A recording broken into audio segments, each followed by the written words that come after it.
कबीर देखि राम गृह आए, मुनि के वचन समुझ जिय भाए। हमारे जीवन में संतों की वाणी कभी असत्य नहीं होती और गुरुजनों की वाणी भी कभी असत्य नहीं होती। हमारे घर भी भगवान जरूर आएंगे। कब? जब हम भी सबरी की तरह इंतजार करना सीख लेंगे तब। एक संत गा रहे थे, संत जी गा रहे थे, तुमने आंगन नहीं बुहारा, चंचल मन को नहीं सुधारा, कैसे आएंगे भगवान, कैसे आएंगे भगवान, है ना। तुमने आंगन नहीं बुहारा, चंचल मन को नहीं सुधारा, कैसे आएंगे भगवान, कैसे आएंगे भगवान। जब तक हम अपना आंगन नहीं बुहारेंगे, मतलब साफ करेंगे। कौन सा आंगन? हमारा हृदय आंगन है और इस आंगन को हम साफ सुथरा रखें, बिल्कुल शबरी की तरह, निष्काम निष्कपटता। जब माता शबरी के यहाँ आए तो शबरी के अंदर 9 प्रकार की भक्तियां थीं। उन 9 भक्तियों को राम जी ने बड़ी श्रद्धा से सुनाया। माँ, तुम्हारे माध्यम से हम जगत को यह कह रहे हैं कि नवमहु एकहु जिनके होई, नारी पुरुष सचराचर कोई। इन 9 में से एक भक्ति भी किसी के अंदर आ गई तो उस प्राणी का उद्धार हो जाएगा। कौन सी भक्ति जरूरी है जीवन में? प्रथम भगति संतन कर संगा। पहली भक्ति है संतों का संग करना। व्यर्थ की बकवास करने से अच्छा है, व्यर्थ का प्रपंच करने से अच्छा है, जब भी बोला जाए तो भगवान के बारे में बोला जाए। हम आपके बारे में बोलेंगे तो क्या फायदा होगा? हमारे पड़ोसी अच्छे हैं और पड़ोसी बहुत बुरे हैं, हमें क्या करना? पड़ोसी अच्छे हैं इससे भी हमें क्या करना, और हमारे पड़ोसी बुरे हैं इससे भी हमें क्या करना। जबकि आज लोग ज्यादा समय अपना रिश्तेदारों की बुराई में या पड़ोसी पड़ोसन की बुराई में ज्यादा समय गुजारते हैं। जबकि यहाँ लिखा है कि पहली भक्ति है सत्संग करना, भगवान की कथा सुनना, संतों की संगति करना। पहली भक्ति है। आप कुछ ना कीजिए, केवल भगवान की कथाओं का श्रवण पान कीजिए, केवल श्रवण पान कीजिए, केवल श्रवण। इतने भर से हम सभी प्राणियों का कल्याण हो जाएगा। पहली भक्ति है कथा सुनना। माता शबरी नित्य कथा सुना करती थी। आप भी आदत बनाओ कि आपको रोज कथा सुनना है। इसीलिए हम साधना टीवी पर आपके लिए रोज कथा का सुंदर सा कार्यक्रम लेकर के आते हैं। टीवी पर ना सुन पाए तो आप अपने मोबाइल पर यूट्यूब पर अनिरुद्धाचार्य जी डालें और यूट्यूब के माध्यम से सुन लिया करें, बच्चों को सुनवाया करें। जो बात आपको अच्छी लगा करे वो रिपीट बच्चों को जरूर सुनवाया करें। बच्चों की बुद्धि इसी से ठीक होती है, सत्संग के बिना गति नहीं है। पहली भक्ति है सत्संग करना। दूसरी भक्ति क्या है? दूसरी भक्ति है दूसर रति मम कथा प्रसंगा। भगवान की कथाओं को प्रेम से सुनना और सुनकर उन कथाओं के प्रति प्रेम रखना। भगवान की कथाएं सुन लेना अलग विषय है, पर प्रेम से सुनना, श्रद्धा से सुनना, केवल कानों से नहीं सुनना, आंखों से भी सुनना। आंखों से सुनना क्या है? बोले जैसी जैसी कथा हम कह रहे हैं कि राम जी शबरी के घर आए तो आपके अंदर शबरी का चित्र बनता जाए, और हम कह रहे हैं राम जी ने शबरी को बेर खिलाया, तो वो चित्र जो जो हम कहते जाएं वह चित्र आप वह कल्पना अपने भीतर करते जाएं। यही है सुनना।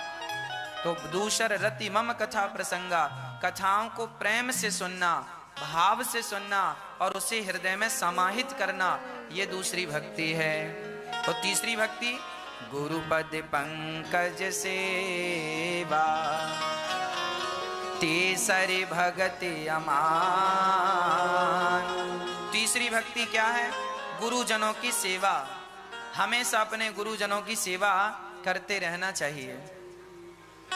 माँ की सेवा, पिता की सेवा, अतिथि की सेवा, चरणों की सेवा जरूर करना चाहिए। सबके चरण दबाना चाहिए। जो आपसे बड़े हैं, पूज्य हैं, उन सभी के चरणों की सेवा करनी चाहिए।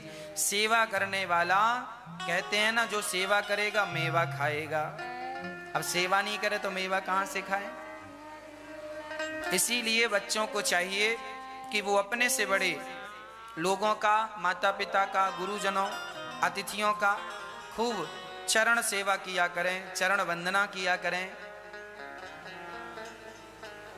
माता लक्ष्मी नित्य अपने नारायण के चरण दबाया करती हैं। ये चरण सेवा करना तीसरी भक्ति है। इसीलिए ये दास अनिरुद्ध अपनी माओ की, जो वृद्ध माताएं गौरी गोपाल वृद्धाश्रम में रहती हैं ना, हम उन सभी माताओं के चरण जरूर दबाते हैं।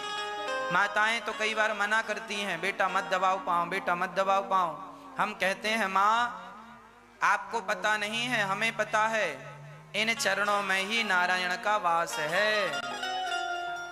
यदि हम चरणों से जुड़ गए तो भगवान से जुड़ना यही है।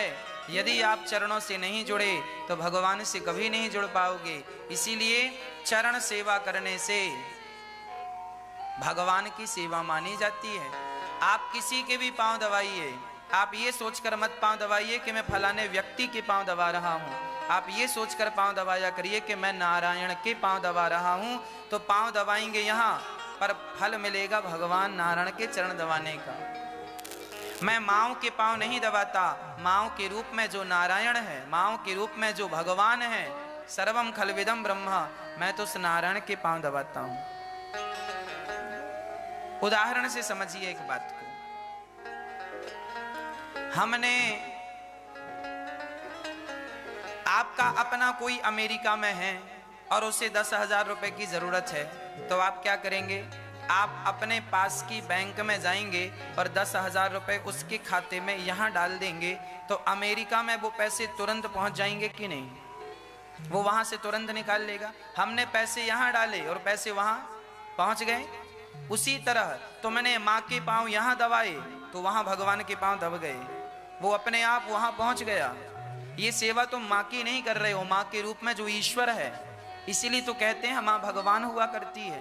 तो जो तुम माँ के चरण दबा रहे हो, पिता के चरण दबा रहे हो, गुरु जी के चरण दबा रहे हो, ये आप अपनी माँ के, पिता के, गुरुजनों के चरण नहीं, ये साक्षात भगवान के चरण हैं।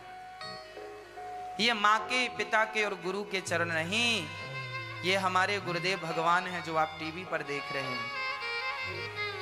इनके चरणों की सेवा करने से हम ये समझते हैं कि हम नारायण के चरणों की सेवा ही कर रहे हैं। श्रीमन्नारायण चरणौ शरणं प्रपद्ये, श्रीमते नारायणाय नमः। श्रीमन्नारायण चरणौ शरणं प्रपद्ये, श्रीमते नारायणाय नमः। इसीलिए कहा करता हूँ, बड़ी श्रद्धा से हमें पांव दबाना चाहिए। मैं कभी भेद नहीं रखता कि ये ऊंचा है, ये नीचा है। मुझसे कोई भी अपने पांव दबा लो, मैं तो पांव दबाने को तैयार हूं। हमें चरण सेवा अच्छी लगती है। पता नहीं, बचपन से आपको बताऊं, मेरे जीवन में सबसे ज्यादा मुझे अवसर मिला है चरण सेवा करने का। जब मैं पढ़ने के लिए वृंदावन आया तो 2006 17 जुलाई 2006 को हम प्रथम बार वृंदावन आए थे, 2006 को पढ़ने के लिए। और जब पढ़ने के लिए आए तो यहाँ हमें गुरुजनों का दर्शन हुआ। हमारा नियम बन गया कि रोज गुरु जी के चरण दबाने। हमारे गुरुदेव पढ़ाने आते थे तो पढ़ाकर जब जाने लगे तो उनके चरण दबाना। रात को भी यहाँ पर गुरुजन रहा करते थे जो कि हमें भागवत जी पढ़ाया करते थे। तो नियम था, रात को सोने के पहले नियम था, 12 महीने 365 दिन का नियम था, भोजन रात्रि का करने के बाद गुरु जी के पांव दबाना ही दबाना है। यहाँ से वहाँ जमाना हो जाए। पर ये दास अनिरुद्ध आज भी हमारे संघ के जो विद्यार्थी हैं, हमारे मित्र सहपाठी हैं, आज भी वो इस बात के गवाह हैं कि ये दास अनिरुद्ध तब तक नहीं सोता था जब तक गुरुजी के चरणों की सेवा ना कर लूं। और गुरुजी जब तक ये नहीं कह देते थे कि बेटा बहुत रात हो गई बस करो, मैं अपने मन से कभी उठ के नहीं जाता था जब तक गुरुजी ना कहें कि रात बहुत हो गई अब उठ जाओ। कई बार तो 12 बज जाते थे रात को, गुरुजी सो जाते थे और फिर जाओ। जब गुरुजी आज्ञा देते थे कि सो जाओ, ये मन में संकल्प था कि तभी उठेंगे जब तक गुरुजी आज्ञा नहीं देंगे। आज्ञा देंगे तो उठेंगे। और गीता में इस बात की पुष्टि है, श्रद्धावान लभते ज्ञानम, विद्या उसी को प्राप्त होती है जिसके भीतर गुरुजनों के प्रति श्रद्धा होती है। जब मैं वृंदावन से पढ़ करके अयोध्या गया, देखिए आदत होती है ना, मेरी आदत हो गई पांव दबाने की। जब मैं अयोध्या गया वृंदावन से पढ़कर, तो वहां मैं संत निवास में ठहरा और वहां तो फिर किसी गुरुजनों के चरण दबाने का अवसर नहीं मिला। तो मेरे पास बूढ़े बूढ़े संत रहा करते थे, मैं संत निवास में था, संतों के बीच में था। तो वहां पर संतों के पांव में रात को रोज पढ़कर आता और रात को रोज सोने के पहले संतों के पांव दबाता, पहले गुरुजनों के फिर संतों के। आदत हो गई थी संतों के पांव दबाने की, गुरुजनों के पांव दबाने की, है ना।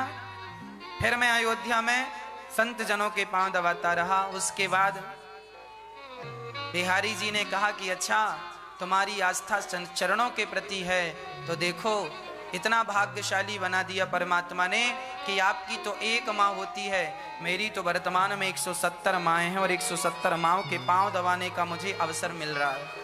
मेरी श्रद्धा थी चरणों के प्रति, तो भगवान ने मुझे इतने सारे चरणों का दास बना दिया और सभी माँओं की सेवा करने का अवसर ईश्वर ने मुझे दे दिया। इसी को कहते हैं कि जब आपकी श्रद्धा होती है तो श्रद्धा के अनुरूप परमात्मा उसका फल देते हैं। इसीलिए पांव दबाने में कभी हिचकी नहीं लेनी चाहिए, हिचकिचाना नहीं चाहिए। कोई भी हो आपके सामने, जरूरतमंद हो, पांव दबाइए। आप ये ना सोचिए कि इसकी जात क्या है, इसका अपना जीवन क्या है, ना, मेरे लिए तो वो भगवान तुल्य है बस। जाकी रही भावना जैसी, प्रभु मूरत देखी तन तैसी। तो यहाँ रामचरितमानस में लिखा है कि गुरु पद पंकज सेवा तीसरी भगति अमान। तीसरी भक्ति है गुरु जी की सेवा, माता पिता की सेवा, संतों की सेवा, यही तीसरी भक्ति है। इसीलिए कहा करता हूँ, जब मैं संत निवास में रहकर मैंने संतों के पांव दबाए, तो मेरे मन में एक विचार आया कि मैं संतों के बीच में रह रह के मैं संतों का ऋणी हो गया। सच बताऊं, आप इत्र की दुकान में रहेंगे ना तो आपका शरीर अपने आप खुशबूदार हो जाएगा। आप गुलाब के बगीचे में रहेंगे तो अपने आप आपके शरीर से गुलाब की खुशबू आएगी, हाँ या ना। उसी प्रकार मैं संतों के बीच में रहता मैं संतों का ऋणी हो गया। संतों के बीच में बैठ के खाना, संतों के साथ ही सोना, बाजू में आसन थी, उनका गद्दा वहां मेरा बाजू में, तो उनके संग उठना, उनके संग सोना, उनके संग खाना, मैं संतों का ऋणी हो गया। और अब सोचता हूं कि संतों की वो सानिध्यता जो मैंने पाई, मैं ऋणी हो गया, अब वो ऋण कैसे उतारूं।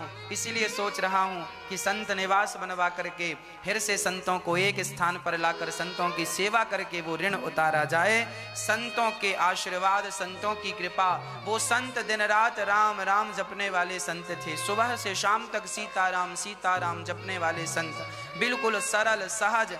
आप लोग कहते हैं ना कि आजकल संत नहीं है, सच्ची कहता हूँ आप लोगों ने असली संत देखे ही नहीं। आप लोग तो चमकती हुई दुनिया देखते हैं, तो आपको रियल चीजें नजर नहीं आती।